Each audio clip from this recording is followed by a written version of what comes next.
Anong camera ba ang magandang bilhin para sa beginners o para sa mga nagsisimula pa lang sa photography? Madalas akong matanong ng ganito sa comment section dito sa YouTube o sa Facebook page natin. Kaya ngayon, sasagutin ko na siya dito sa video na to. Ano nga ba ang marerecommend kong camera for beginners ngayong 2023? Habang iniisip ko to, ngayong panahon ngayong 2023, meron pa nga bang new models ng DSLR or mirrorless na hindi maganda?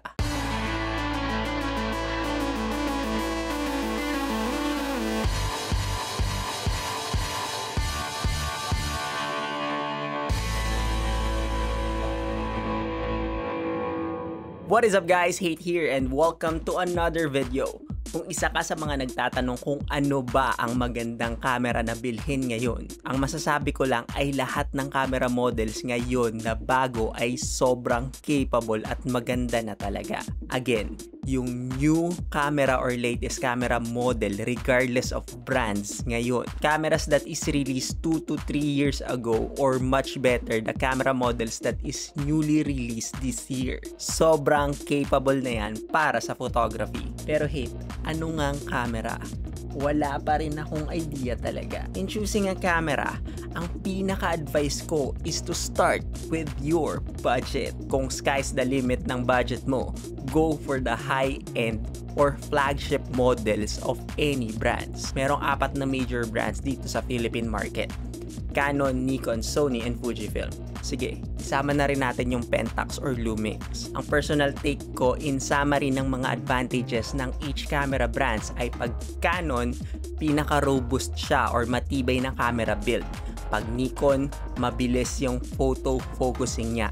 Pag Sony, pinaka-good quality sa low light at video. Pag Fujifilm naman, average lang siya sa lahat. Pero yung color science niya, yung pinaka-gusto ko. Kasi nagawa nilang i-integrate yung film ni Fujifilm into electronic film simulation. Kaya maganda yung mga color ni Fujifilm or distinct para sa kanya. By the way, just take all I'm saying just like a pinch of salt because it's just my personal take on this. Also, kung meron pa kayong masasabi sa mga camera brands, i-comment nyo na lang rin sa baba. Again, any camera is very much capable in capturing epic photos. Kaya kahit ano talaga yung piliin mo ay pwede naman talaga. Siya nga pala yung ibang mga camera brands like Panasonic Lumix, Olympus, Leica, Hasselblad at yung iba pa na parang hindi masyadong sikat or at least hindi masyadong sikat para sa masa. Hindi ko sinasabi na hindi sila magandang camera ha. If sila yung accessible para sa'yo at sila yung afford ng budget mo, edi go ka para doon. O diba? Hindi ko pa rin sinasagot kung ano nga ba yung magandang camera. Alam nyo kasi, masyadong malawak yung sagot talaga kung ano ba yung magandang camera. Kasi yung camera na maganda para sa akin ay pwedeng hindi maganda para sa ibang tao. At para sa akin, yung individual camera user lang talaga yung makakasagot kung ano ba yung perfect na camera para sa kanya. Kaya ngayon, ang pinaka-tip ko lang na i-share sa inyo ay bago kayo bumili ng camera, at least know the basic of photography muna at kung saang genre mo gustong mag-focus. Madaming mga videos dito sa YouTube tungkol sa photography. Maganda na meron kang idea muna kung anong photography yung gusto mong pasukin sa simula. Portrait photography ba, landscape, or travel photography? At kung ano-ano pang photography yung naiisip mo. Then after mong malaman yung photography genre kung saan mo gustong magsimula ng photography mo, alamin mo naman yung budget na willing kang gastusin para sa isang camera. Brand new ba or second hand yung gusto mong bilhin?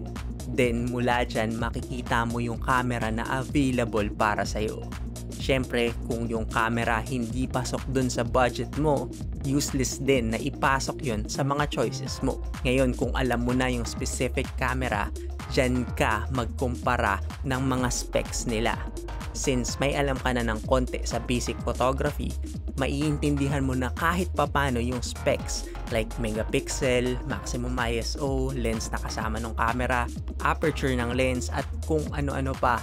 Sigurado ka na ngayon sa camera na mabibili mo na pasok doon sa gusto mong gawin na photography. Dalawa yung option mo sa photography bago mo pasukin. Yung una, kung gusto mo ba siyang pasukin sa pagbili muna ng camera kahit wala ka pang alam. At yung pangalawa ay yung simula ng photography na may alam ka kahit papano.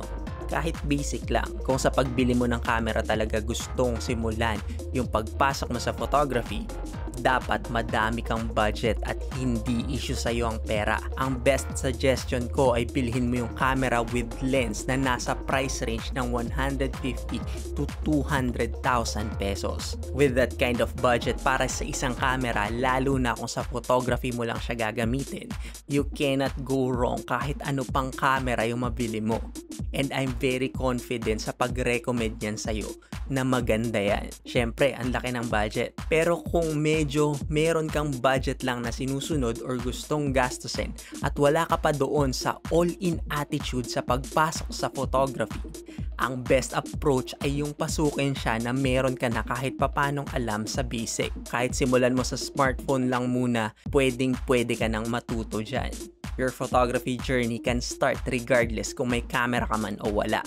Your journey will start in your passion, yung desire mo to capture a good photo, a visual recorded data na maipagmamalaki mo, kuha mo.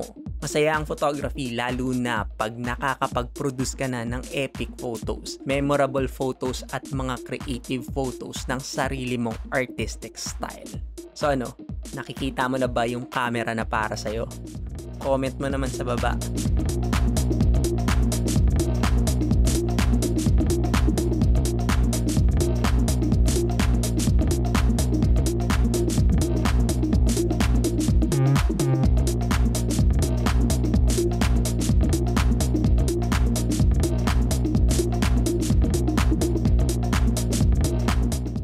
So I guess that's it for me, guys. Thank you for watching Hate Photography TV at naway may natutunan kayo or at least I got you entertained. If you like this video, please give it a thumbs up and don't forget to hit that bell and subscribe button to see more of my videos about photography and things that can be related to photography. And if you have questions, suggestions, or you have anything in mind, please let me know in the comment.